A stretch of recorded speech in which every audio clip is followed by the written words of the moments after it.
চাঁদাবাজি বন্ধ হলে উপকার কি শুধু মুসলমানরা পায়? তাহলে চাঁদাবাজি বন্ধ হলে সবাই উপকৃত হবে। আজকে বিচার ব্যবস্থা যে কত নোংরা পর্যায়ে গেছে, বিচার ব্যবস্থা ভালো হলে উপকার সবার হবে না? বিষয় হলো কিছু লোক আছে হাত তুললে 100 লোক দাঁড়ায় যায়।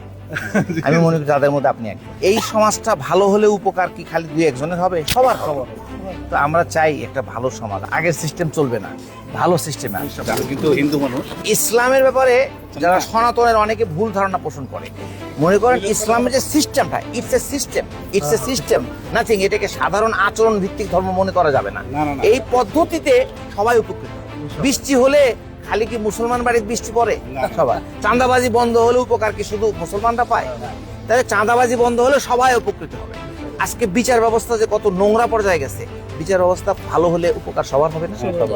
জিনিসের দাম বাড়লে কষ্ট কি শুধু মুসলমানের হয়? সবার হয়। তার মানে এই যে চিকিৎসা ব্যবস্থা ভেঙে পড়ছে, পড়াশোনা ভেঙে পড়ছে, জিনিসপত্র ভেজাল ভরে গেছে, অন্যায় অবিচারে ভরে গেছে, এগুলো পরিবর্তন করার জন্য একটা ভালো নিয়ম পদ্ধতি দরকার, সৎ মানুষ দরকার।